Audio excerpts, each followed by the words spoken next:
অপরাধ না করেও যখন অপরাধী হয়ে যাবে তখন চুপ থাকাটাই সব থেকে ভালো, কারণ চিৎকার করে কখনো নিজেকে নির্দোষ প্রমাণ করা যায় না। আড়ালে কাজের বিঘ্ন ঘটায় কিন্তু সামনে এসে ভালো কথা বলে, যার উপরে মধু কিন্তু অন্তরে বিষ, তাকে পরিত্যাগ করা উচিত। তারাই সুখী যারা নিন্দা শুনে নিজেকে সংশোধন করতে পারে। নিজেকে কখনো ছোট মনে করবেন না, মনে রাখবেন পায়ের নিচের দুবলো গাছটায় কিন্তু পুজোতে কাজে লাগে, মাথার উপরে তাল গাছটা নয়। কেউ যদি তোমাকে ভালো না বলে তাহলে মন খারাপ করো না, কারণ এই জীবনে সবার কাছে ভালো হওয়া যায় না। নিজেকে যদি শক্তিশালী করে তুলতে চাও তাহলে একলা থাকতে হয় কিভাবে তা শিখে নাও। জীবনে যত বড় মনের মানুষ হবে ঠিক ততটাই বুঝতে পারবে কোনো কিছু নিয়ে তর্ক করার থেকে নীরবে থাকাটা অনেক ভালো। গতকাল চলে গেছে, আগামীকাল এখনো আসেনি, আমাদের জন্য আছে আজকের দিন, তাই এখনই শুরু করা যাক। ঘৃণা করা সহজ, ভালোবাসা কঠিন, জগৎ এভাবেই চলে। যা কিছু ভালো তা অর্জন করা কঠিন, খারাপ খুব সহজেই পাওয়া যায়। সত্যের জন্য সব কিছু ত্যাগ করা যায়, কিন্তু কোনো কিছুর জন্য সত্যকে ত্যাগ করা যায় না।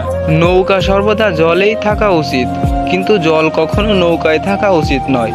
ঠিক এভাবেই যার ভক্তি আছে তার এই দুনিয়াতে থাকা উচিত, কিন্তু যে ভক্তি করে তার মনের মধ্যে সাংসারিক মোহমায়া থাকা উচিত নয়। তোমার যতটুকু সামর্থ্য আছে গরিবকে দান করো। মনে রেখো গরিবের আশীর্বাদ আল্লাহ তাআলার আশীর্বাদের সমান। নিজের হতাশার জন্য কখনো অন্যকে দায়ী করো না, বরং নিজেকে দায়ী করো অন্যের থেকে অতিরিক্ত আশা করার জন্য। কাজের কারণে আমরা ক্লান্ত হয়ে পড়ি না, আমরা ক্লান্ত হয়ে পড়ি দুশ্চিন্তা, হতাশা এবং বিরক্তির কারণে। ধনী আর গরিবের মধ্যে এটাই পার্থক্য, ধনীরা খাবার হজমের জন্য দৌড়ায় আর গরিবরা খাবার জোগানোর জন্য দৌড়ায়।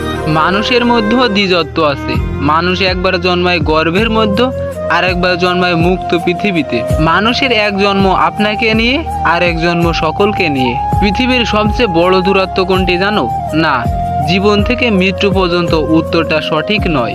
সবচেয়ে বড় দূরান্তর হলো যখন আমি তোমার সামনে থাকি কিন্তু তুমি জানো না যে আমি তোমাকে কতটা ভালোবাসি। গৌতম বুদ্ধ বলেছেন, তুমি পারবে না লোকের সম্পর্কে তোমার ধারণা বদলাতে, সুতরাং তুমি সেটাই করো যেটাতে তুমি খুশি থাকবে।